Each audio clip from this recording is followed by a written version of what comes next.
Love this podcast? Support this show through the Acast supporter feature. It's up to you how much you give, and there's no regular commitment. Just click the link in the show description to support now. You're locked in. Look at what we have here, folks. To the only show that matters. The cream of the crop. Duke loves wrestling. And there is no one that does it better than your host. I have come here to chew bubblegum and kick ass. The Duke. And I'm all out of bubblegum.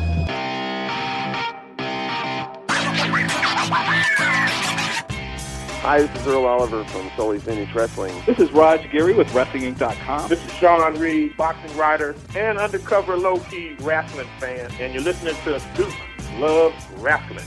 Woo!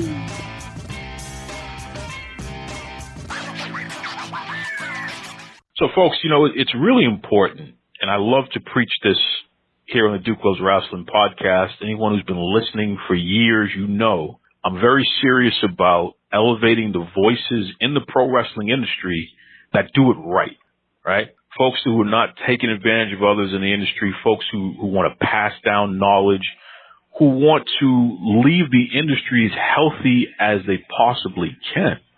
And I really have a soft spot for the educators, right? The people who train the next generation, because that's the thing, man. If we want pro wrestling to continue to exist and to continue to thrive, then it's so important that we have quality people who know what they're doing, pass that knowledge down. And I'm telling you right now, one of my favorite people on the planet, I love talking to this lady. I love talking to her husband, just really, really down-to-earth, good people. And for many years, forget about the fact that they're superstars and champions in their own right. For many years, they've spent out there training next generations, and just their influence is all over the business, and it's clear to understand why.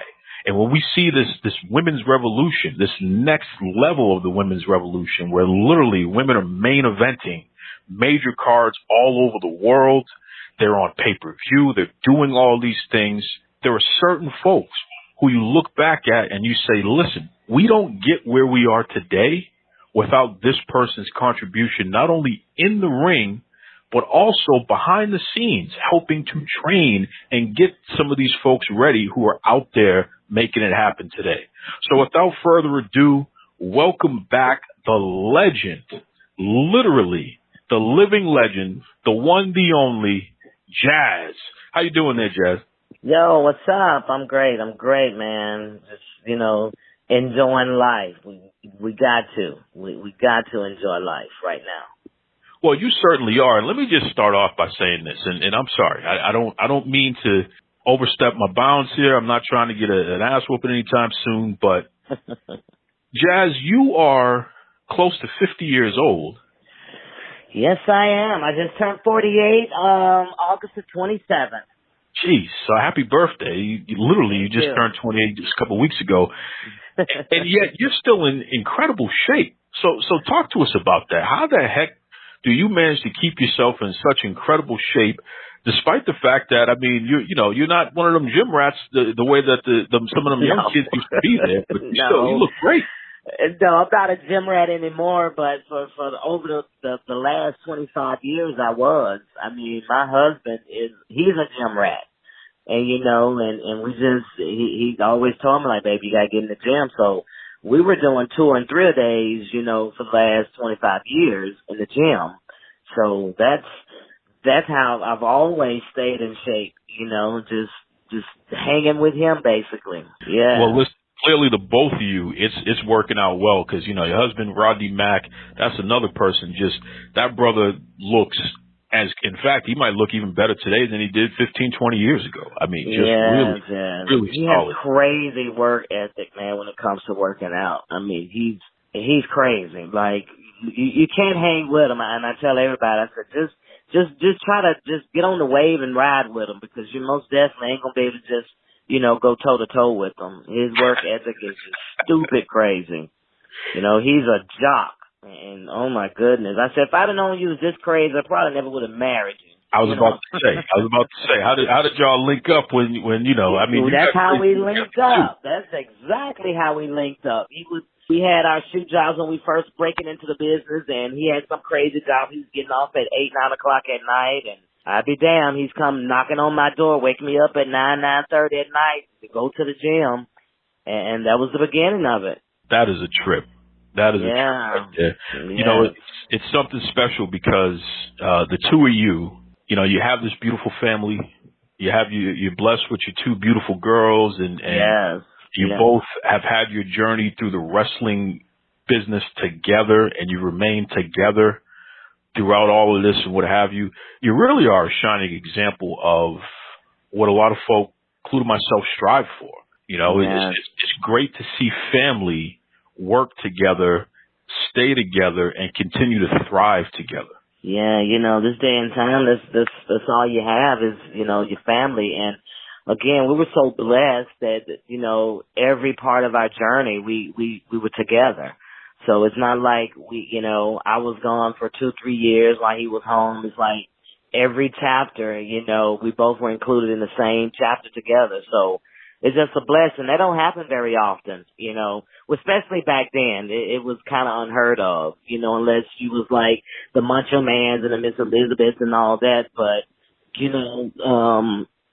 coming up in that Attitude Era, it was kind of unheard of. So, yeah, we was just blessed that we were able to stick together and be together throughout the whole journey. Absolutely, and it's wonderful to see. Jazz, one of the things about you is that you're not going to find too many posts online, Twitter, Facebook, what have you, where people are talking about their favorites of all time, and you talk about women's wrestlers, and the name Jazz doesn't pop up.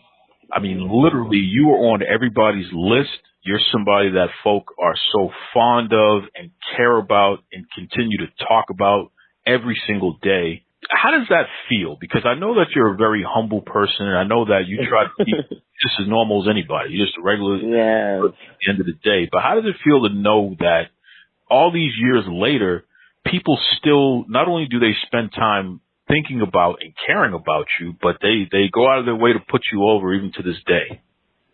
Most definitely, it's just an honor, First of all, like you said, I'm very humble, and I really don't even sometimes not say acknowledge that, but it's just that, and Rodney tells me all the time, baby, you forget who you are, and I think I really do, it's just, like you said, because I live a regular, normal life, and I've always have, it's just, I'm just a little country girl from Tennessee and Mississippi, and that's just who I am today. That's just me. But yeah, to still be brought up, it's wow. It's like I said, just honored. It's a great feeling. That's for certain. It's a great feeling. When you look at the landscape in pro wrestling today, I mean, we're in 2020 now. You really got going about 20 years ago, over 20 years ago. Over 20, yeah. It's clear that your influence is all over the business. I mean, women are not only on the card, they are taking over the card. More often than not, they have the best match of the night. I was watching Thunder Rosa on that AEW pay-per-view the other day, and literally she had the best match of the night, but even before that, on the TV show Dynamite, which was a few nights before that, she had the best match of the night there too. And her style is so, it reminds me so much of the Jazz style of wrestling. And, even going to Becky Lynch and even what Bayley is doing now, Sasha, all these ladies are incorporating a lot of the same stuff that you were doing 20 plus years ago. How does that feel to see this generation, this current generation, reach back and take a few things from your toolbox and continue to take what's old and make it new again?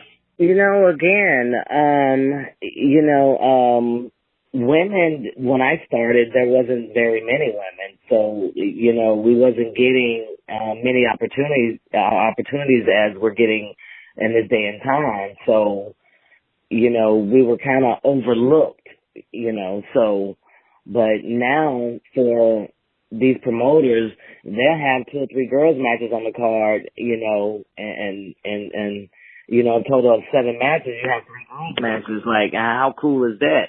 So we're really getting the opportunity to really showcase and get on the platform to really, you know, showcase women's wrestling and showing what we're really capable of doing.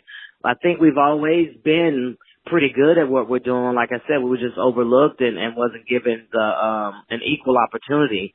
But now with the evolution going on, man, it's our time. And I thank God for that, you know, and for me to be a part of that history, a part of that marking it's just a great feeling. Again, I wake up every morning, I thank God every day for life and just for seeing another day and to get up and go to work and see my kids, see my family, and at the afternoon go train. You know, it's like everything was. It's meant to be right now with what's going on with women wrestling. It's just meant to be. We've been going on too long for women not to be acknowledged, and now that we are, and we're taking over, most definitely taking over. And with Thunder Rosa, with Mission Pro Wrestling, it's only the beginning. Now, you mentioned it, Mission Pro Wrestling, and I know that they have that Hell Hath No Fury coming up on the 18th of this month, and you know it's going to be streamed, and folks can get tickets, the whole 9 yards. I'll be posting more information about that, folks, in the comment section there. But what is your role with Mission Pro Wrestling? Because a little birdie told me that you are involved. Yeah, I'm kind of helping behind the scenes. My time in the ring is kind of on standstill right now. It's probably over with, but I told Mel, I reached out to her, like, whatever she needs me to do, I'm there to lend a helping hand. So it's not a specific role, specific title. It's just wherever she needs help, and I'm there to help her out. She's a sister to me. I love her to death, and I'm there just to help wherever help's needed. You have a reputation of doing that, Jazz. One of the things that I've noticed, just even, because I really focus on pro wrestling. I'm a student of the game in that regard because I'm such a big fan. But we've had conversations through the years and what have you. You always gave back, and you always made yourself available to help others, even when you were young in the business your own self. Yeah, and that's what life is about. You bless one, you receive a blessing.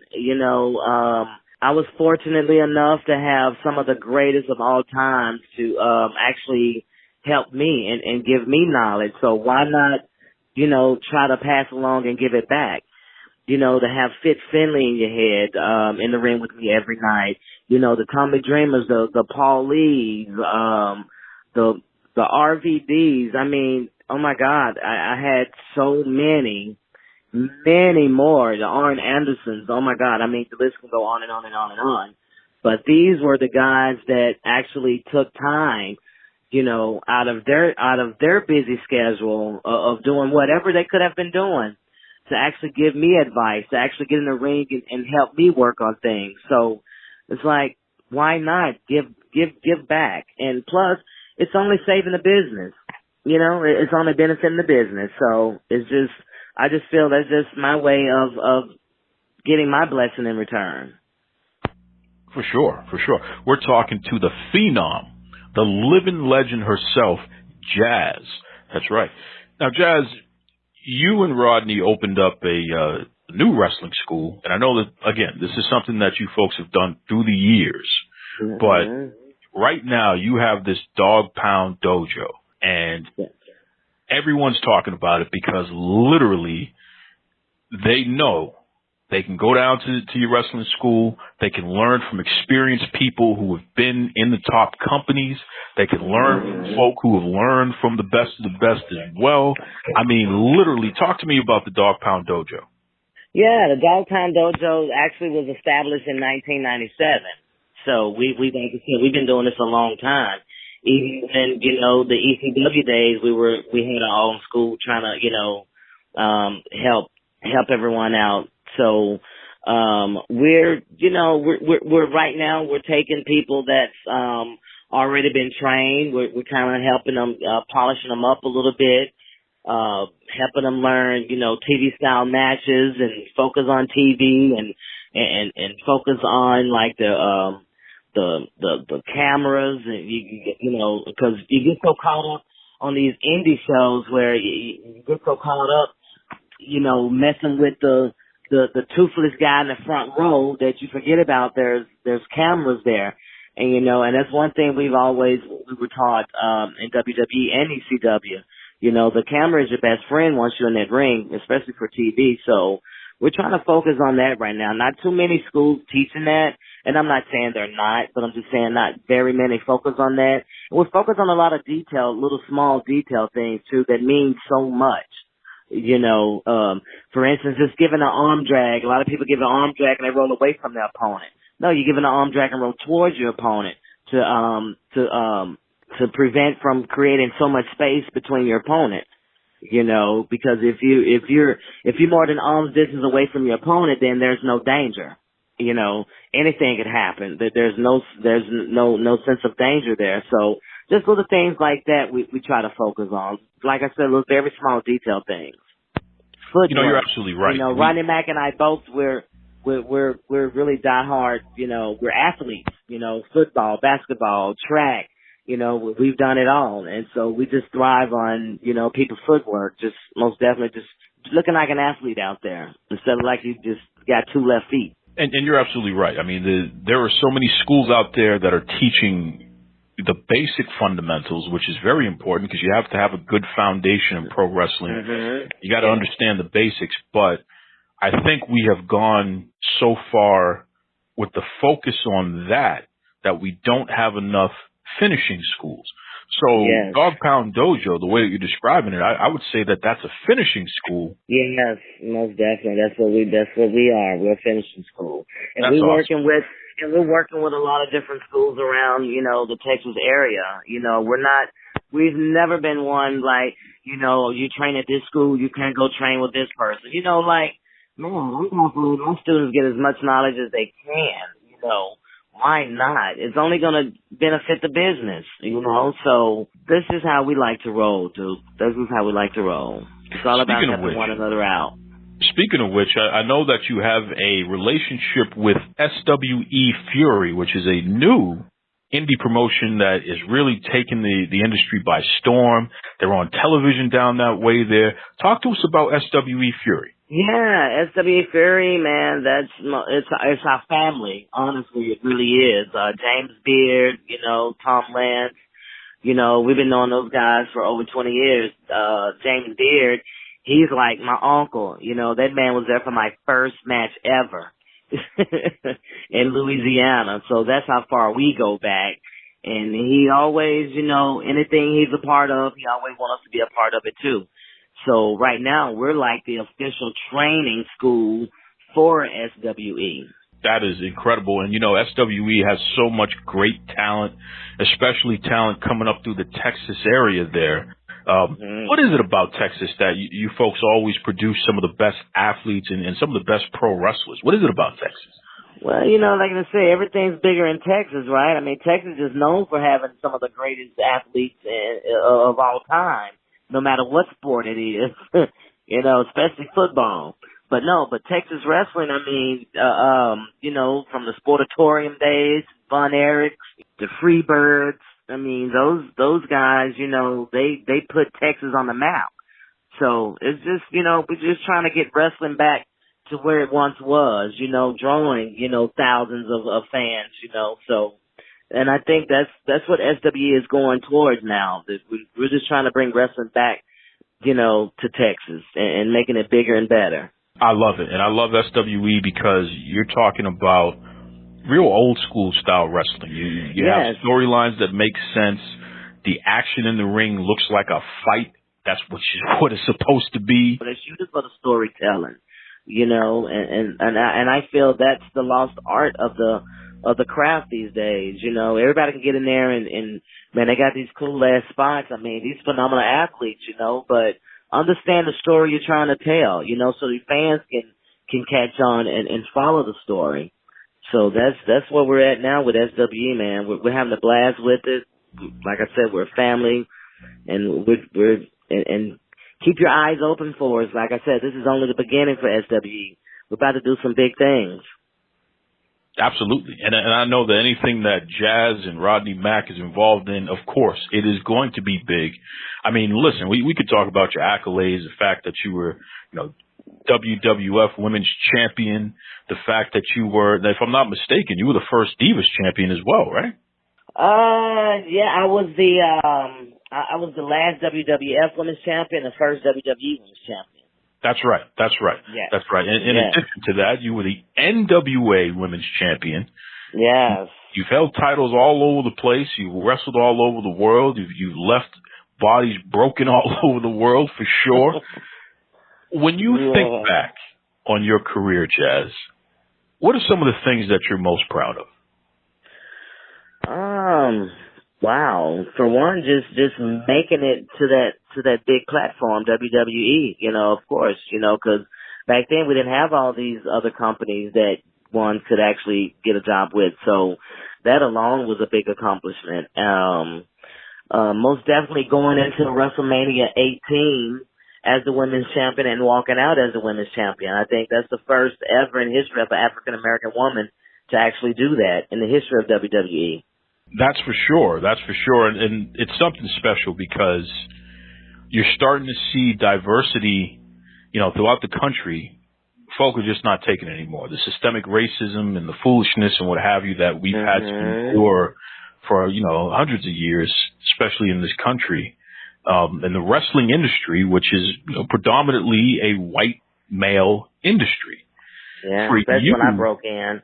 Oh, my God. For you at the time that you broke in, a black female of all things, and to be out there shining the way that you were shining, you were never set up to succeed.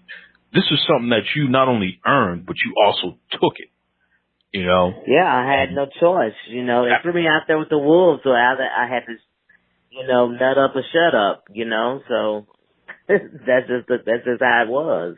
Absolutely. And, listen, we don't get Naomi. We don't get Sasha Banks. We don't get Ember Moon. We don't get these superstars without Jazz. Yes, thank you. And I always have to throw Jacqueline in there, because oh yeah, that's my sister right there. I have to throw her in the mix. Yes.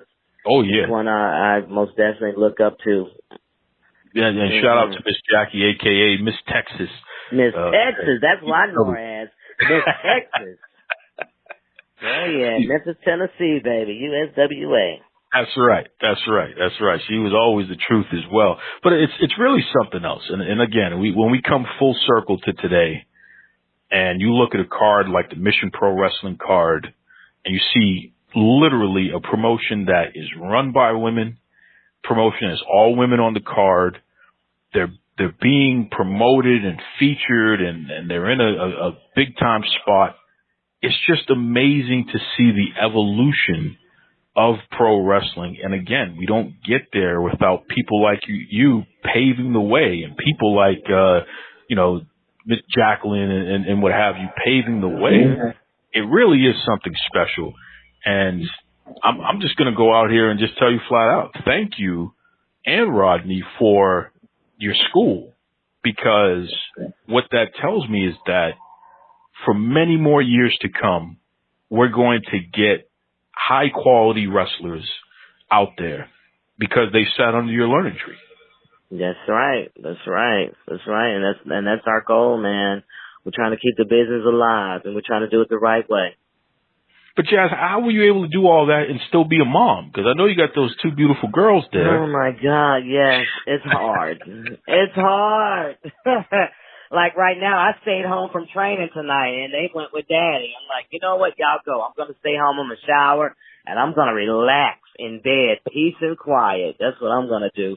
But no, and they're at an age now that, they love wrestling. They love going to the shows, and they love traveling with us. So, it's a family affair, with a Dogg Pound. And that's just how we doing it. The pack stays together. Damn right. We love to see it. We really appreciate the pictures that you put on your social media where you're keeping us all up to date. Jazz, one of the things that people always talk about is the fact that you don't necessarily do a lot of interviews. And I don't. it's crazy because just dialing it back to what we talked about a little earlier, where you're so humble that you don't realize literally how much people think about you and care about you and want to hear from you. It's like, because you said something to me I thought was interesting. You said, well, I'm not doing a lot of interviews because I don't have much to say unless I got something to say. And it's like, well, you're a living legend. Don't have nothing going on. You want to hear about my dead work? No. But it's like you're a living legend. You got everything going on. You've contributed so much. If you never did another thing in the wrestling industry, people want to hear you talk about your journey because, and this is one of the things that I've learned from doing this show and listening to listeners explain why they enjoy hearing from folk like yourself. It gives them an opportunity to think about their own careers, no matter what profession they're in, and their journey, and they try to apply some of the same discipline, the same attitude, the same work ethic to whatever it is that they have going on. You know, so to hear from somebody like yourself, a successful, strong black woman from who her family is tight, like the whole 9 yards there, it's like, damn, I could do that too. I want to be like Jazz in every way, not the wrestler, but the human being. Yes, I was, like I say, it was just my upbringing, you know. Just treat people right. Treat people the way you want to be treated. You know, it's not about having an ego. You know, it's about just being true to yourself. You know, and that way you can go as far as you're meant to go. You know, nothing can hold you back when you stay true to yourself and with no egos and stop trying to upstage everybody. Remember, it takes two in that ring to tangle. You know, and people are giving their bodies to you, and it's not cool to take advantage of it and injure someone because you feel you can or you know you can. You know, it's just, I never was like that. No matter, you know, people always say they was all intimidated of me, but I've never, ever, ever took advantage of anyone in the ring. That's why so many young ladies still want to work me today, because I've never, and I always try to elevate my opponent, no matter how green they are, 1 year, 6 months, 2 years, 5 years, 10 years in the business. I always try to elevate them and just inspire them to continue to work on their craft. You know, with that way, there's no stopping you. You know, it's funny that you say that because just a few short years ago, and this is when you and I really started getting to know each other, you at the time was still the NWA Women's Champ, and you had a match with Penelope Ford. Yes. And, you know, you definitely won. You kicked her butt and you gave her a good lesson in that ring. But what I found interesting is that she was so appreciative of being in the ring with you. And she talked about the fact that she had learned so much wrestling you. And now she's on TV on AEW Dynamite. Yeah. And that night she was nervous as hell. But I kept telling her, I got you. Trust me, I got you. And that's what I tell everybody. Don't worry about a thing. Once we're in there, I got you. Don't worry. Well, that's a prime example once again, folks. And this is why Dogg Pound Dojo, you want to check out that school. If you're a wrestler, and you know, I'm proud to say that there are a lot of wrestlers that listen to this show. If you're a wrestler out there and you just want to make it to the next level, you've gotten your basics down, your fundamentals, you worked on some cards and what have you, it's time to go to the Dogg Pound Dojo. It's time to get that finishing. It's time to get that extra education on how to deal with being on TV and pay attention to the hard camera and take cues properly and things of that nature. The other stuff. You know what I mean? That's right. Yes. That's right. Yes. And Jazz, you know, you're on Twitter. That seems to be one of the big mediums today that a lot of folks prefer because they get short messages and what have you, but they also connect. And, you know, anyone listening right now, at Phenom Jazz, PHENOM_JAZZ. Please follow Jazz, tweet about Jazz, reach out to Jazz. Again, if you're a wrestler, you want to get that finishing in there, reach out. Definitely Dogg Pound Dojo. Jazz is, SWE Fury. She's going to be messing around with Mission Pro Wrestling. Anything else you want to plug, Jazz? I think my Twitter handle for Dogg Pound Dojo is DP Dojo 4L. That's right. And that 4L is for life, baby. That's for right. life. Once That's you're a member of the pack, you're a member for life. That's right. That's right. Now, listen, Jazz, before I let you go here, I got to ask. Yes. And I'm gonna throw this out of left field here because, listen, you and Rodney, you both are again, you're in great shape. You've always been in great shape, and you're out there training folk and what have you. You got those young ladies that you're raising and they're healthy and what have you. What is a typical meal in the Jazz and Rodney Mack household? If you got to feed the whole family, this is the go-to dish that y'all whipping up that everybody's going to be satisfied with.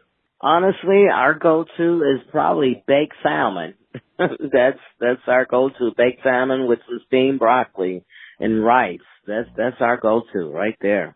All right, now listen, I ain't going to let you off the hook now. You got to tell me, is there a special kind of seasoning or something that you put on your salmon there? What's up? What's up?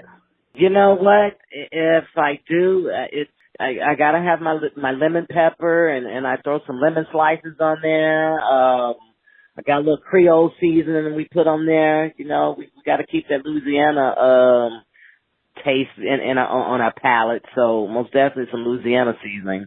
But yeah, that's basically it. That's it, man.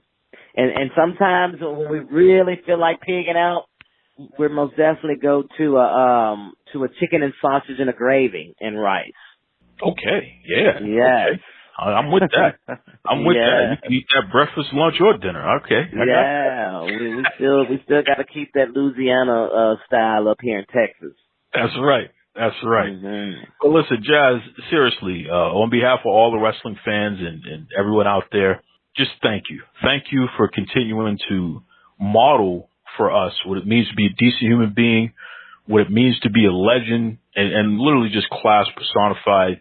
We really appreciate you, and honestly, we want you to continue to be you and pass that down to anyone who's under your learning tree, because if we had more Jazz in the wrestling industry, I think pro wrestling is going to be around forever.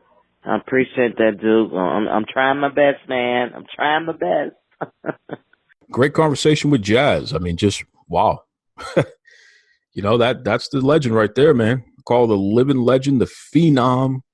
She is just always so positive and humble. We talked about being humble. I mean, can you imagine somebody with her credentials and who means what she means to the pro wrestling industry, and yet you wouldn't know it because she's just so cool, man. That's Jazz. That's Jazz. She's cool. And I'll tell you right now, when you think about what's going on with, whether you're talking about SWE Fury, which great promotion there, whether you're talking about Mission Pro Wrestling, the work that she's doing with those folks over there is such a big deal. She's moving, man. She's moving and grooving.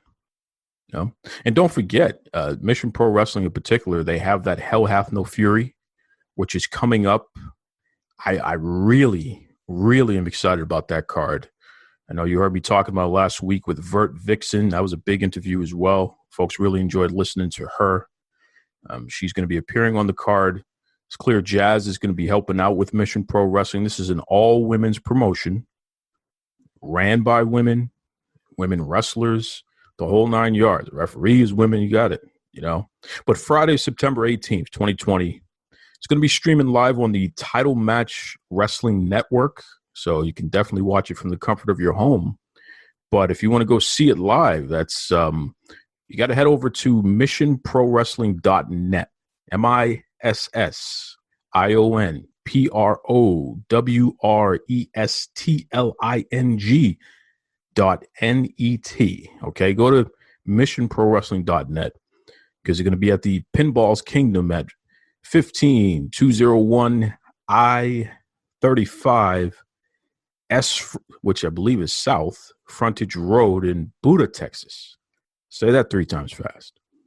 But If you can't make it out there, definitely you can be in the comfort of your own home and check it out on Title Match Wrestling Network, Friday, September 18th. And I'll provide some information. I mean, if you have not subscribed to the Title Match Network, Wrestling Network before, folks, they're doing a trial period right now where if you sign up, you'll be able to get a few shows for free.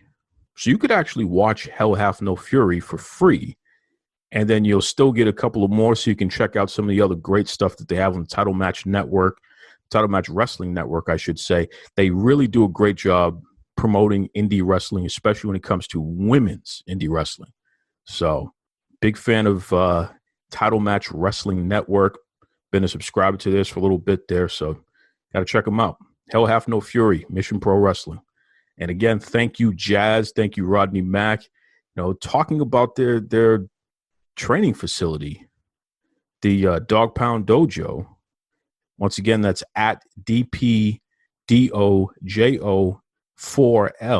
Dogg Pound Dojo for life. It's in San Antonio, man. And I'll tell you, if you're going to get trained by anybody, get trained by some of the best. Don't sit around going to these no-name places with these no-name people. Get trained by the best, especially if you're somebody who already has your fundamentals down and you just need to learn how to be on TV and work the cameras and all that stuff. Get trained by the best. So please check out the Dogg Pound Dojo. Good folk, man. Real good folk. And you're good folk, right? You keep coming back. Welcome back to Duke Loves Wrestling Podcast, the show about pro wrestling and everything else. Hope you're all doing well. And, with all the changes going on, folks, and the challenges, the COVID-19, flu season, allergies, we got these wildfires out in California. We got double hurricanes going on down south, just flooding and all kinds of craziness going on in the world. It's that time of year, man, where it's just craziness going on. I appreciate you taking some time to check out this show. Hopefully it's a little bit of an escape from the crazy realities of life, Hopefully you can learn something from the show. I mean, I definitely learned from Jazz. Just it really does pay to be a good person. And as simple as that is, it's not easy in a crazy world where there are a lot of folks out there for themselves. So when you hear somebody who legitimately is out to help others, it's refreshing. And it's definitely something not only to strive for, but to get done in your own lives. So it's good stuff. It's good stuff. And you know what else is good stuff? Navita's Organics. Now, I am so frustrated because I ran out of my cacao powder. Navita's Organics, they have all those great powders and what have you, so you can make your smoothies, put it in my yogurt. We've talked about it numerous times, folks. I mean, really, their superfoods have helped keep me in pretty good shape. I literally, knock on wood. Of course, I got the what do we call it? The COVID-15, not the freshman 15, the COVID-15 here. I think we all packed on a few pounds here and there, but for the most part, though, feeling pretty well, doing pretty well. And I definitely credit Navita's Organics and their line of superfoods for helping me out. But I'm out of my cacao powder. And I like to take that cacao powder and mix it with a little bit of sweetener and mix it with maybe some milk or even some water. If you do that, get your ratios down, you can make your own chocolate syrup. And from that chocolate syrup, now you have a topping that you can put on your yogurt or your non-dairy ice creams, or you can put in your coffee. I love to put chocolate syrup in my coffee, especially if I can get it sugar-free. It's always a good bet there. But there's just so much you can do. And I think that with this lockdown, it's taught a lot of us to learn how to go back and build things from scratch, taking ingredients and creating something, right? Changes the way you think about food, at least for me. And I'll tell you right now, Navita's Organics has been so helpful. Their product line, I just really appreciate it. So I got to give my folks a shout out over there. I need more cacao powder. So Navita's, I know you're listening. I'm going to be reaching out. I got to get another order of cacao powder because, boy, I'll tell you, I got to have my chocolate. That's just the way it is. That's right. That's right. Folks, the pro wrestling industry is something that is just it's such a blessing. And we all as fans, whether you're a wrestler or whether you're just somebody like myself who has grown up his entire life watching this stuff, we understand what pro wrestling means to us. It's been there during the good times, the bad times, and all the times in between. So it's really just a pleasure to connect with people from the wrestling industry in particular and, you know, share information and tell stories and get to know each other and really just continue to foster positive relationships and continue to build up the industry, you know, because keep in mind, the more that you speak about pro wrestling and its benefits and what's great about it, and you pass that down to the next generation, that's how you keep the business alive. And that's really, at the end of the day, what we should be doing here, folks, right? Like, the best way you can give back to something that's given to you so much is keep it alive. Tell somebody else. Spread the word. It's the way to go, you know? So our next guest here is somebody who has been in and around the industry for many years and is just a really, really good dude. And, you know, I'm just happy to have him on the show because I love to connect with great people. So without further ado, welcome to the Duke Loves Wrestling podcast. Danny J. What's going on there, Danny? Duke, how are you? Thank you for having me on the show. I really, really love this opportunity to come on and talk wrestling. Well, you know, Danny, I'm a guy that I have a soft spot for other East Coasters. You know, I'm a Boston guy, so whenever I talk to somebody from the East Coast, there's just a way that we move, there's a way that we think. You know, we get each other in a way that is hard to describe, but we know what it is. So I'm happy to have you on the show, man. This is fantastic. This is really fantastic. Now, Danny, tell everybody about your show because you have a great podcast and something you've been doing for years. Yeah, Tell everybody about what you got going on there. Well, I produce a show called That Way Cool Wrestling Show, which I've been producing since 2016. Started out as a project dating all the way back to 2014. It was in 2 years of pre-production before I actually got it together to be able to actually video. It's a video podcast, a vodcast, if you will. And what we started off with, and the cool thing about it is all of us on the show, there's 4 hosts, including myself, and we're all workers in the business or former workers. So not to offend anybody or anything like that, it's not a mark show. It's not a fan show in the sense of, hey, what was happening on Raw last night or whatever the case was. What it is what we provide a behind-the-scenes analytic view about wrestling. Because of our age group, we tend to be a little bit more old school, dating back to the 80s, early 80s and stuff like that. We talk about a lot of different things like what makes a good tag team, you know, why were jobbers, quote unquote, essential, you know, stuff like that. And then the show over the years has evolved into a sense where we said, all right, we're getting a little bit bigger. People are starting to take notice a little bit. And we started doing interviews, and we have been blessed, and I can't say that even any stronger, blessed to be able to have interviews like with Haku, the Killer Bees, Harlem Heat, you know, Sean Hernandez, Big Vito, LaGrasso, and many, many more guys from the past. Reno Riggins, as an example, Ricky Santana. The list goes on. And we have had these great interviews, and I think our guests have really taken to the show because, once again, it is a worker show in a sense. So we kind of suspend kayfabe, and we get into the nitty gritty. And something we talk about is not just wrestling, but life after wrestling. Because a lot of the guys we're talking to are retired.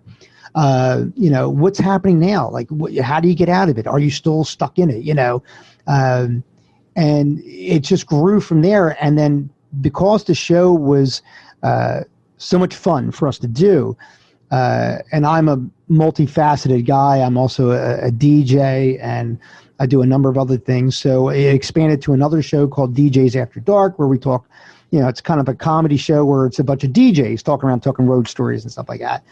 And then before you know it, there was another show called Capes Not Included, which was like a nerd geek show talking about superheroes, which is one of my loves. So before you know it, the channel started building and building with all these different shows. And I built what is now known as the DJB Productions Network. It's a YouTube channel. If you go to www.djbproductionsnetwork.com, you can jump on there, and there's several shows. And I'm currently producing 9 shows on this network on my free time, which kind of sucks for my family and stuff like that, but it really is something creative that I love doing. But it goes back to the granddaddy, which is That Way Cool Wrestling show. Wrestling started it. Wrestling will finish it. And it's my first love. So it's been a great time in my life and in the life of my brothers. So, none of what you just said surprises me in terms of your schedule and all the shows that you're helping put together and putting out there on your network, because you're a guy throughout your time in the wrestling industry. You've always been active. You've always been doing stuff, and especially behind the scenes stuff. Back in the 90s, you were on the indie scene, recording and producing and doing a lot, helping these smaller promotions continue to gain some kind of notoriety and helping wrestlers get their stuff out there, including legends life after WWE or WCW, NWA, what have you. When you think back to those times, I mean, what's the first thing that comes to mind? I was a fan of wrestling since I was 5 years old, and now I'm in my mid-40s, so you kind of get the time frame. But when we started doing these wrestling shows, and you're doing indie shows, so you're meeting local people and stuff like that, and a lot of them are kids, and it's a lot of fun. And every once in a while, you'll see someone that'll come on as a guest star. It could be Lou Albano. It could have been, I did a show called Break the Barrier back in the day where we had several indie promotions all doing main event matches on one card. So Shane Douglas was there. Lou Thez was there. Locally, Tom Brady. Or not Tom Brady, Tom Brandy, rather.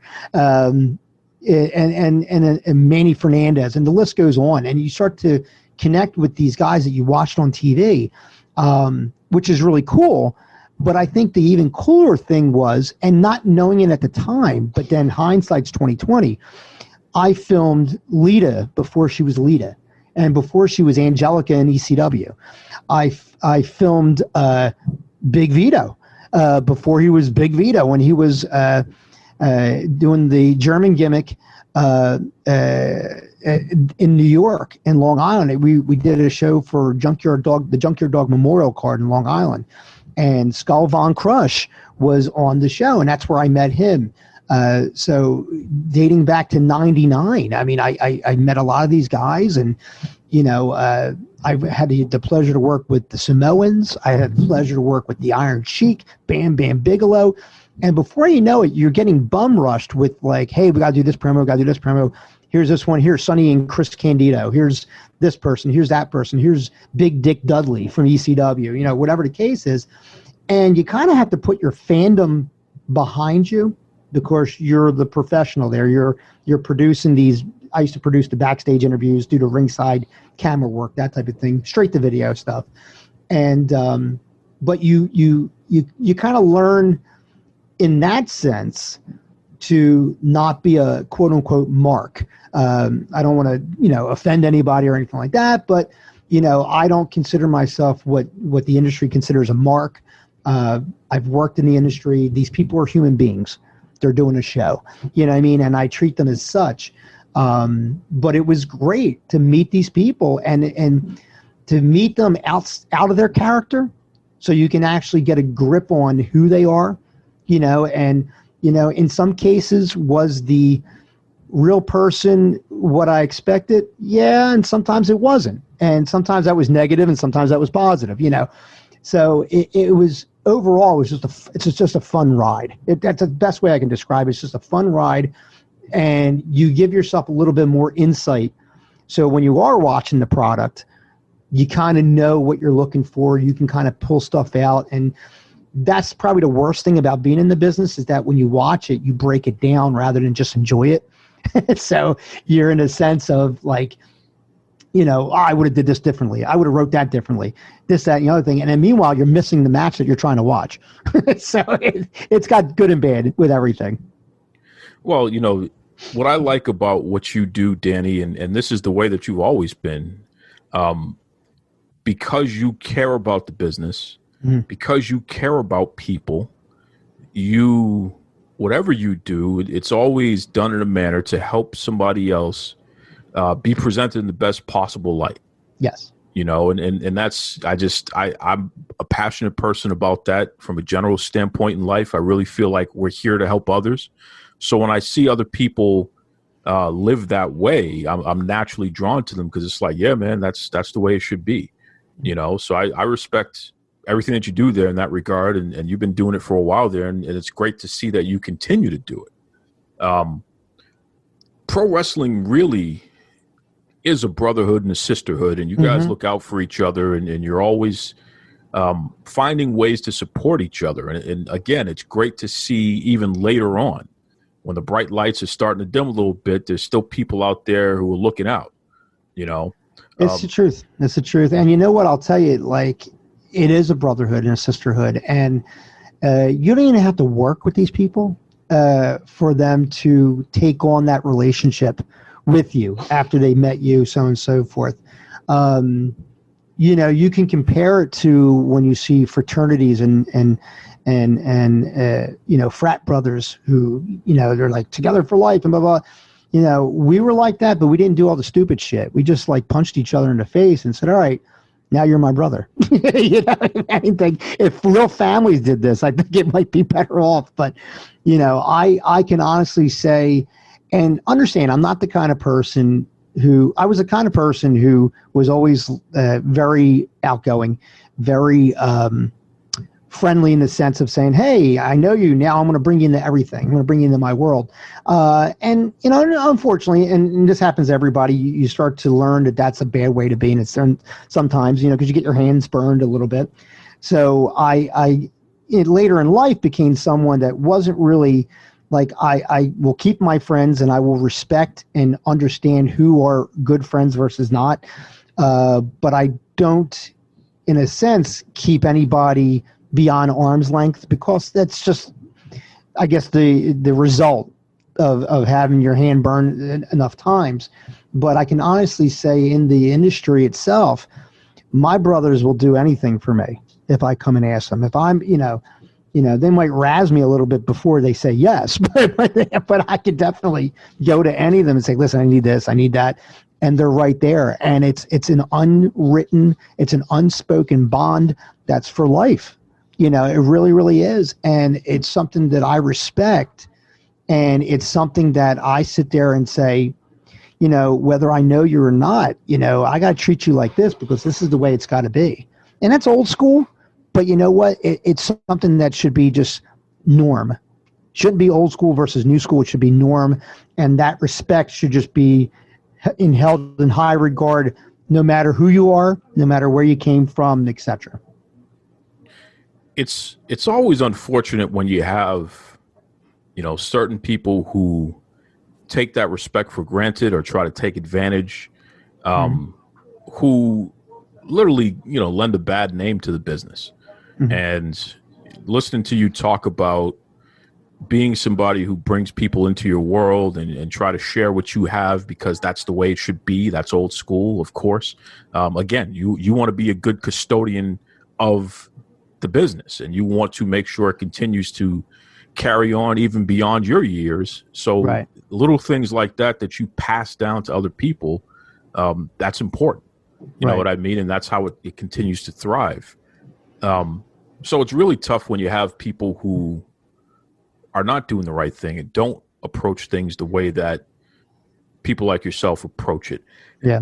I know there's been a situation over the past few years where there's a person in particular who, quite frankly, he's been taking advantage and he's been disrespecting the business by doing bad business. I mean, let's just call it what it is, So I wanted to provide a place for you to talk about this. And I know this is something that, at first, Danny, you were a little apprehensive about talking about because you're old school, because you guys like to take care of things behind the scenes, so to speak, and police yourselves, that, it's kind of different to go on a show and really openly speak about this.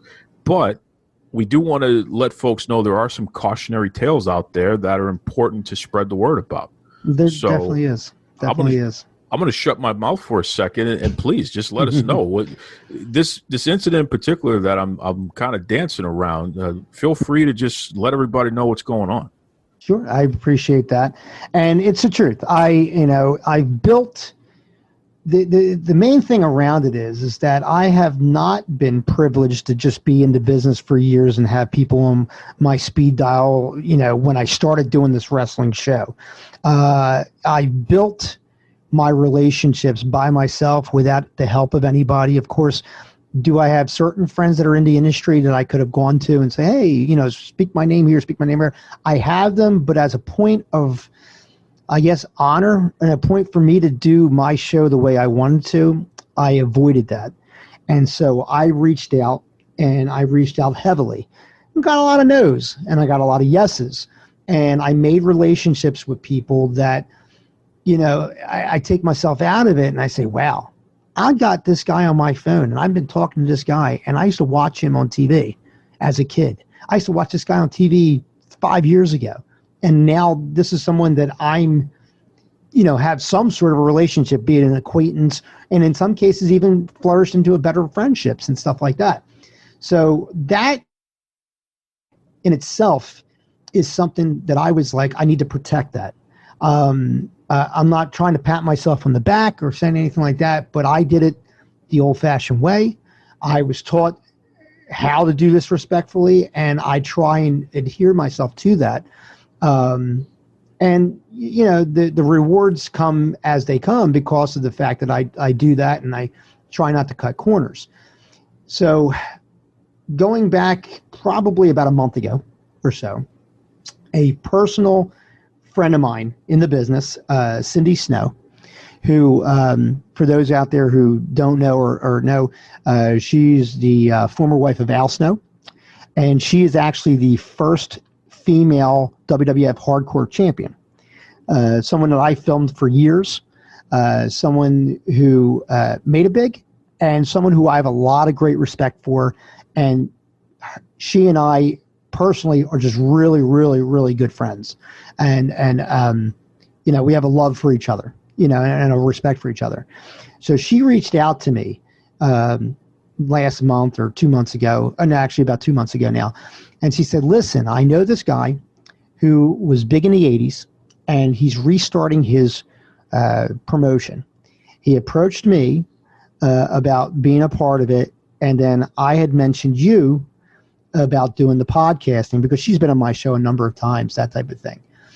And so I said, all right, well, I can give the guy a call, see what it is. And you go into any of this with a grain of salt because, quite frankly, let's face it, unless you're the WWE, unless you're AEW, you're not doing anything, okay? I'm a fan of MLW, but you've seen it's been off for the last 6 months. I'm a friend of the NWA, which is even a bigger organization. It's been off for the last 6 months. So understand that if these big feds are not doing anything, it's very highly unlikely that something new that's starting up again is not either. So once again, you say, if something happens to it, great. If not, no big sweat on my back. I'm going to walk this day by day. So I talked to the gentleman about his federation, and I have a nice conversation with him. And he's a very polite man and very respectful. He's old school, going back to the 80s. And the basic gist of it was back in the 80s, before there were development federations or anything like that, he ran out of Connecticut, and he was kind of like a under the table, so to speak, feeder to the WWF. One of his main talents that went on to be big was Sean Waltman, X-Pac. He left GWF at the time, if you remember GWF, when that was on for about a minute and a half. And he had left GWF, went to this gentleman's promotion, and then from this gentleman's promotion, got dark matches offered to him for the WWF. And then obviously became the 1, 2, 3 Kid, and the rest is history. So this guy who I'm talking about, and I want to keep his name out of it in the sense because of the fact that, once again, I'm not trying to disparage anybody. I'm going to tell factual, and that's it. Personally, I have nothing against this gentleman at all. But there are certain things that happened in fruition that I'm like, this is not the way I do business. And on a personal level, this affected me a little bit as well with my friendships. So it's not a good thing. So getting into it, we have a handshake agreement to say, hey, yeah, I'll be the podcaster for you. He asked me to be the exclusive podcaster. I showed him a couple episodes of my show, a couple of the interviews we did. And he said, absolutely, I want you to be the exclusive podcaster for our channel. And what we'll do is we'll air our stuff on your channel, the DJB Productions Network, for a couple of years. And then with the understanding that we'll eventually, when the website's up and running big and stuff again, we start really making some moves, move it off of your channel, but you will still be the podcaster, but you'll be moving my promotion stuff along with me. I said, okay, that's fine. So I meet a number of people that he's getting involved with it. And these are people that are talent agents. These are people that are promotions people, even some writers. So nobody in the business per se, but people that are going to be doing certain functions for this. I mentioned to him in conversation that I've done writing and I like to do writing. And in all honesty, I said, yeah, I'll do these podcasts, but I really would like to be involved in the writing because he was going to have Cindy Snow do writing as well. And I said, because that's something I flourish. I'm an old school NWA guy from back in the day. So it would be something I would really enjoy and be able to sink my teeth in. And he said, oh, okay, that sounds like a good idea. And that definitely could happen. And so we kind of leave it at that. And so I'm doing my shows. I said, let me put up a promo for this relaunch of his promotion. And I shoot a promo with his logo behind me and the green screen and the whole 9 yards. And it's an energetic promo because I've done like control center stuff, and stuff like that. So I know how to be like, hey, everybody, blah, blah, blah. You get the gist out of it. And I put it up and he calls me up and he says, you know what? I saw you did this. And I was about to say, what the hell is this? Because I want to approve. He wanted to approve everything that went out. He goes, but then I watched it and he said, this fucking Danny, wow, what he did. I love this. And he said, I really want to commend you on what you did. And this is just phenomenal. And he goes, based on that, I want you to be the voice of my promotion. Now, what that means, Joey Styles, not a commentator sense, but maybe, I'm really, the podcaster role is going to really blow up in that sense. So I said, hey, that's great. I love it, so on and so forth. And so he says to me, listen, I have a number of old tapes. And he goes, I was thinking to promote the relaunch, we can do some sort of a show where we show some of these old matches. So I said, well, give me some of the stuff. And I said, I'll put something together. Maybe we can call it, Rewind or whatever the title would be. And I'll put something together. And he says, no, that sounds good. It sounds good. And I said, listen, the first thing he does, though, he offers when he says, listen, I don't have a lot going into it financially because I have to pay for this, that, and the other thing. So I can offer you shares in the company. It's a limited company. So he has the ability to offer up to 250 shares in the company, is what he says. Folks out there, shares in a company don't mean much if the company went out of business 40 years ago. Okay. And that's actually a comment that came to me from Big Vito himself. He said, listen, 40, you can have 50 shares of a company that went out of business and you still have toilet paper in that sense. So I said, that's true. He said, so Vito said to me, don't do anything for free. And I said, I won't. And being the guy that I am and going back to saying, listen, I also understand the struggle if like you're trying to bring something back and you don't have a financial backer or something like that. Not everybody has a Tony Khan or a Vince McMahon. So I said, listen, this is what I want to do. First of all, you're not just getting me, you're getting my entire crew for my show because they were there for me when I started this dream of setting up this show. The show was my idea and I brought them into it and they have been nothing but supportive. My brothers are phenomenal in this, and I owe them till the day I die for doing this with such passion that I have for something that I do.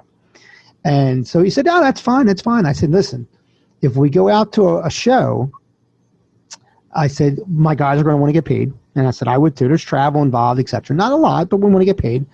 I said, "But understanding that you don't have a lot of cash and stuff like that, this is how you could pay me back.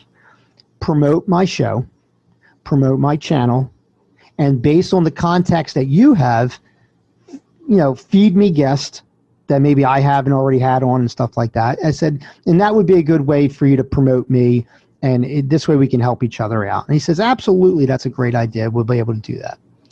So going forward, I start to produce this episode with this, old footage, etc.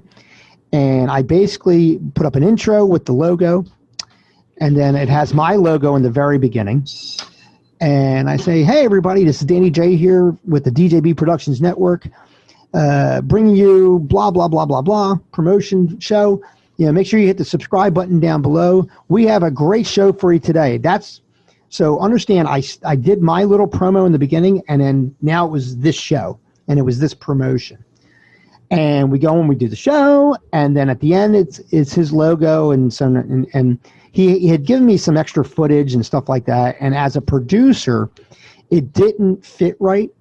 And I've been doing this for a number of years. So I did this show and produced the show the way, making an executive decision, the way it needed to be edited. And I give it to him, and he craps all over it. And he says to me, "It just seems like it was all DJB Productions, and it was nothing about my show." Now, understand what I just said to you is exactly what was there. My logo in the beginning flashes up. Then his logo comes up. I say, "Subscribe to my channel." I say where I'm from, because remember, my show, That Way Cool Wrestling Show, is the official podcast for this promotion. So obviously I got to plug my show so they know who they're talking to. And then the rest of it was his stuff, which you're talking about. His logo comes up about 6-7 times in the show. So I'm like, I'm not understanding why you're coming at me in that fashion. I said, if you go back in the old school WWF days, it was WWF brought to you by Titan Sports. Now, Titan Sports definitely could have been a bullshit company, whatever, but it was in that fashion, And the guy, we were on a conference call with the guy who does his talent, agent, is a talent agent. And he said, "I understand what you're saying, Dan. I understand what you mean."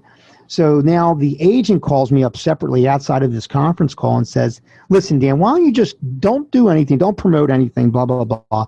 Just do the podcast once he tells you," because, he's playing devil's advocate, like this guy doesn't know what he wants to do, blah, blah, blah. And this is a friend of his. So I said, "Let me call him up and clear this with him." I said, "Now, you don't want me to do this, and this. You just want me to do this podcast and wait for you to do the podcast?" He said, No, why is that?" I said, "Because your so-and-so told me to do that."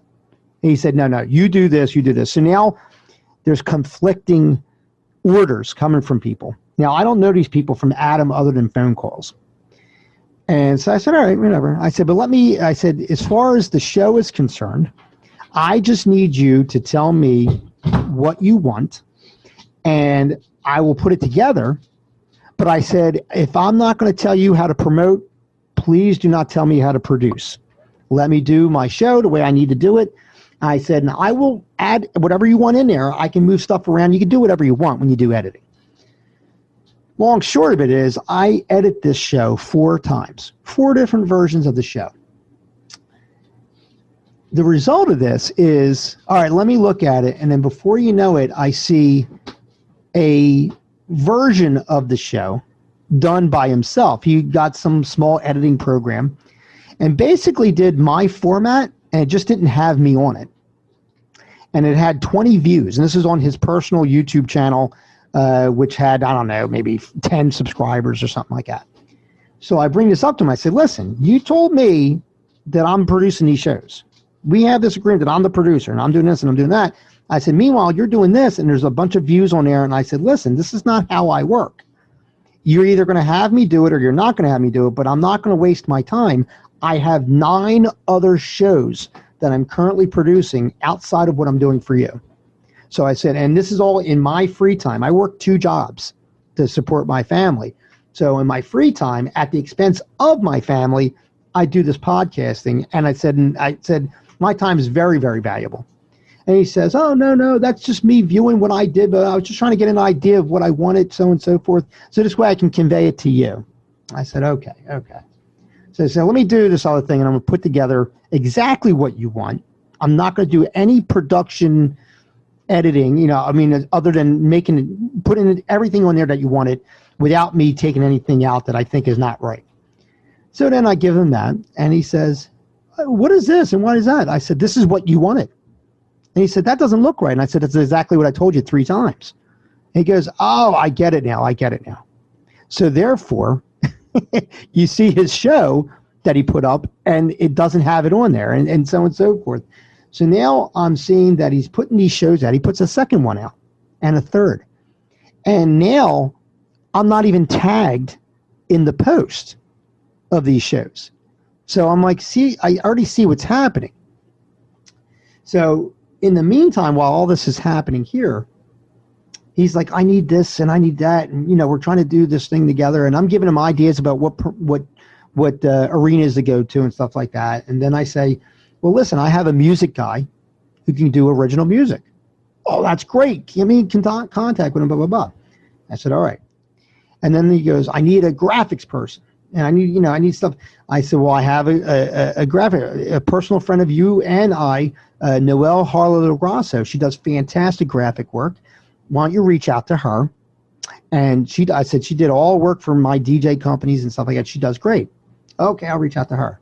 Oh, and I need a website. I need somebody to do the website. The guy's doing my website now, doesn't do anything right, blah, blah, blah. I said, well, I have a personal guy that does websites. So now I'm supplying him with all these different avenues and all these different people. Meanwhile, anything that I'm putting up promotion-wise, I'm the only one promoting it. His friends are sharing my post. They're not posting it themselves. I'm the only one promoting this guy's business. So the website part of it, he tells me, listen, I got a quote of $11,000 to build my website the way I want it. I said, well, I have a friend that does websites. Why don't you talk to him and you guys can come to an agreement, etc. So he comes to an agreement of about $4,500 to do this website. And my friend clocks in about 90 hours in producing this website. And so what happens is, my friend said, he goes, listen, he didn't give me my deposit yet. And he said he was going to give me my deposit, and he hasn't yet. I said, well, hit him up again, so on and so forth. I tried to stay out of that part of it because it's their business between them. Long short of that is we're getting closer to the relaunch time period, and my friend calls me, he goes, listen, I'm locked out of the site. And he goes, and what I put up is not there. And so I go to the site, the pre-site and stuff like that, and sure enough, the landing page that he put up in precursor to him actually uploading the website that he built is something completely different. It's anything at all. It's like just says coming soon, no graphic, no nothing. And he can't get into it. So now my friend who spent 90 hours building a website and was promised $4,500 in a COVID pandemic where the man's not working. And this is the reason why I made sure that he got this gig, so he had some money in his pocket, is now getting nothing for his time and his efforts. That was kind of the last straw for me. I kind of saw what was happening on my end, and I said, oh, well, I'll kind of sit around if he comes at me and says, hey, I need you to do this or do that. Then I said, I'll kind of cross that bridge when it happens. But this really, really ticked me off because this is a personal friend of mine for, decades, and he screwed him out of thousands of dollars. So now I say to Cindy Snow, I said, listen, this is what's happening. I need to back out of this. This is not how I do business. And she's apologizing up and down. She feels really, really bad that she even got me involved in it and so on and so forth. And I said, listen, you don't have to apologize. This is not you. You had no idea. And, I said, but, and the guy, and let me stress, he was never rude. He's not a bad person. He's a very nice person. And we clicked very well. I am not going to lie. We clicked very well. But the business practices and the way he was handling this was completely, in my eyes, unprofessional. I think in hindsight, he set a unrealistic date of relaunch, and he didn't have his ducks in a row. So he was scurrying all over the place to do stuff. And when you do that and you make promises, but you don't have the cash flow to back it up, that's where a problem happens. And now I had to say to my friend, I'm really sorry that I got you hooked up with it, because Cindy's saying sorry to me. I didn't do that much in it. You know what I mean? I did a couple edits of a show, that type of thing. And, you know, I could chalk it up to experience and whatever the case is. But now my friend who chalked up 90 hours of building a site, and it's not easy work to build a website. You know, this guy's left holding the bag and no cash to show for it and everything. And so I ended up just backing out completely, disconnecting the friendships with him and the associates that I became friends with because of this venture, and going about my business, because once again, my channel's got a bunch of shows on it that are flourishing that I'm really, really proud of. You know, as of the time of this recording, I even have Kid Cash coming on my show in a couple days, and we're going to do a great interview with that. So my own wrestling show is doing very well. And the bottom line is that I was not going to really benefit or gain anything from this guy's promotion based on how he left it. Had he stayed true to his promises, had he stayed true and was an honorable person in the sense of, I need to make this happen because I'm making these promises, something could have happened. My wife even said it. She said, maybe it'll happen. Maybe it'll be good. You just have to be cautious about it, and which I was. But at the end of the day, he unfortunately does what a lot of promoters do, blow a lot of smoke, use a lot of mirrors. And the concern was, and I think your concern was too, about, and this is why we were coming on the show today, was that, you know, this is the behind the scenes people. Imagine the talent. Now, talent, you know, if you're going to get paid or not. You know it's going to be a fight in most cases to get your pay. So talent, I think, know better. And if they don't know better, then they're green, and they need to learn that very quickly. But as far as, you know, behind the scenes people, you know, who are putting up their time and effort for something and showcasing nothing in return, it's not a great thing. And I think the pandemic makes it even worse. If we were all working, would it be as bad? I suppose it would be, but it wouldn't be such an impact as it is now. And as you said earlier, you know, this is a brotherhood, and we're supposed to look out for each other. And one thing I made sure I told this man is that, listen, I am not a mark. Working with wrestlers is not something to say, oh, that's all the payment I need. That's not what I do.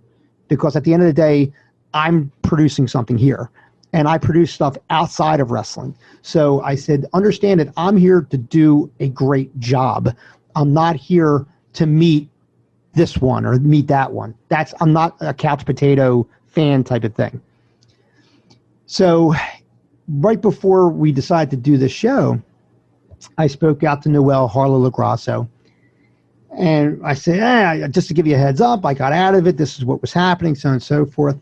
I said, I'm glad you did not get back to him because of this. And she said, oh, I did.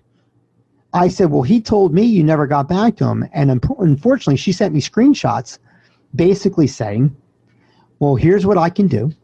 And I do not take shares. Now, I didn't talk to her. So she's saying this from her own accord and from her own experience. I do not take shares in the company or any kind of promises. I have a PayPal account. It's cash on delivery. And this is, she goes, I've been burnt in the past, so therefore you got to pay me up front and I will produce work for you. And that was the last she heard from him. So he even lied to me about her getting back to him because simply she wasn't going to play this game of imaginary money. You know, he's not even offering monopoly money. It's invisible money in a sense. So, I guess at the end of the day, this is the kind of stuff that's happening. I don't think anybody really should do business with him in that sense. But if I'm going to be completely honest, based on how things are, how he missed his relaunch time frame and everything like that, I don't know that it's going to get off the ground. I think there's going to be a lot of hoopla until the first show has to come to pass, and then that show won't come to pass. It's unfortunate. It's unfortunate for people that want to watch some local wrestling, because local wrestling, you and I both have gone to many, many shows, and and it's so much fun when it's up close and personal.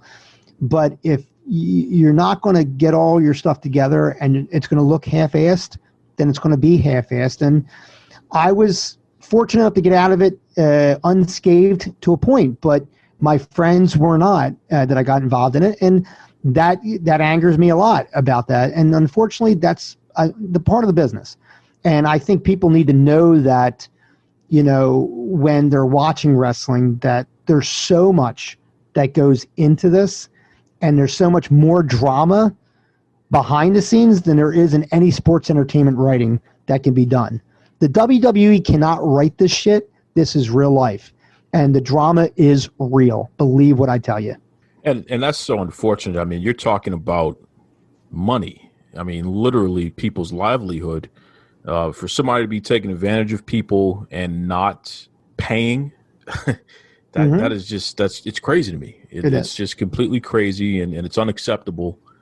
And, folks, this is the sort of stuff we got to call out. We can't just sit back and allow this to happen. And, there are a lot of crooked promoters and people who, just take advantage and really ruin a good time for everybody else. So just from a general standpoint, Danny, do you have any advice for anybody out there who, is doing business within the wrestling business? Any advice that you can give them about how to stay away from these shady characters? Cash up front. That's the best thing I can tell you. You do cash up front. Do not accept promises. Do not accept fictitious shares in companies. Do not produce anything until payment is in hand. Noelle had it great when she said, listen, payment up front, because I am not going to do something and put my time out there and then get stiffed on the bill. So you definitely have to get payment up front. If you're talent, I suggest you look into the promoter that's contacting you. Talk to other wrestlers that worked with them. Get the good and the bad. Don't believe the bullshit, because let me tell you something. The one thing about a promoter is that they have a high charisma. And the reason why they have a high charisma is the reason why they got in promoting in the first place. They are like a ringmaster in a circus. And it goes back to that old thing, wrestling's a big circus. And it really is. And that promoter's the ringmaster. And they will make you think you can walk on water. They'll make you think that they booked unicorns for the next act. They'll make you believe anything. And the problem is that it's all bullshit. And you have to take it for what it is. So cash up front, research these people that you're talking to. I've been in the business where I've seen great promoters, and I've been in the business where I've seen complete scumbags. And at the end of the day, you're like, wow, this is crazy. I mean, when you say you have a show and you book, I don't know, Greg the Hammer Valentine, and Greg Valentine gets paid because he's not going to do a show without getting paid, but the rest of your kids on the show are not getting paid, like you mysteriously disappear. I've seen that happen. I've seen it happen. I actually was at a show once where Tony Atlas did not get paid right away, and he punched my boss in the face because my boss jokingly said, yeah, he's not around here. I don't know where he went, so you have to just deal with it. He thought it was a big joke. Meanwhile, Atlas was like, I didn't get paid, and who are you joking with me? And he punched my boss in the face, for real. Now, this is the kind of shit that happens, and that's Tony Atlas. Imagine a young kid who's going to be out there and say, yeah, I didn't get paid, and it's like, good luck trying to get it. So you need to do research. You need to get paid up front. Big Vito said to me, shares in a business that went under 35, 40 years ago is about as good as toilet paper. And it's the God honest truth. So by all means, know your worth, do your research, and always get paid up front, because that's the only way you're going to make it, not just in the wrestling business, but in life, in a sense too. It's a life lesson. And, it's one of those things, it's one of the positive things that wrestling can bring to you that, guess what? It's not all this glitz and glamour. It's not all good guys versus bad guys. There's unfortunately a lot more heels than there are faces in this business. And you come to see that when you work inside of it. Danny, you told a hell of a story there, and that it's just. I'm sorry to ramble. No, it's a hell of a story, and it's something that people can take a lot from. So let everybody know what's the best way to find you on social media and also your shows, man. Plug away. I really appreciate that. You can reach me on Facebook. It's Danny J. It's DANNYJAY. You can actually look up VJ Danny J, and I have a like page there you can go to. My YouTube channel, which is DJB Productions Network, you can just simply go to www.djbproductionsnetwork.com. That'll take you right to the YouTube channel. Please subscribe. Check out the shows. There's a number of different things on there, from wrestling to comedy to geek nerd stuff. I mean, I try to do on YouTube, which is very rare, where my channel produces a number of different things rather than just one thing. So if you look on YouTube and you say, oh, I subscribe to this guy, he's all wrestling, or I subscribe to this guy, he's all cartoons. On my channel, you'll get wrestling, you'll get geek nerd stuff, you'll get music shows, and you will get comedy shows, that I produce and stuff on there. It's a multifaceted channel. I'm very proud of what has happened, and I've been very blessed to be able to produce what I've done. So please go to www.djbproductionsnetwork.com. Subscribe, check it out, and Duke, by all means, I have an open invitation for you to come on That Way Cool Wrestling Show, because we would love to talk wrestling with you as well. His name is Danny J. He just threw out the invitation. I'm definitely going to take that, folks. So stay tuned, and you'll be able to hear me on that show as well. Take care, Danny. You as well. Have a great day. Really appreciate talking to Danny J. Like I told you, cool as hell, just a good guy. And I mean, hey, treat people right. It's the main idea. And especially in the wrestling industry, please just treat people right, man. Just treat people right. That's it. Don't try to take advantage of people. Don't try to do the wrong things. Treat people right, please. So again, thank you, Danny J. Thank you, Jazz. And thank you for listening. Join us next week where, listen, I have another trainer coming on the show. And here's a guy by the name of Rick Luxury. Not only is he trained Jungle Boy, AEW superstar Jungle Boy, but he's also trained Thunder Rosa. And we love Thunder Rosa on the Duke Loves Wrestling podcast. I can't believe Jungle Boy and Thunder Rosa were trained by the same people. He's also trained Marco Mania, who was on the show a couple weeks back.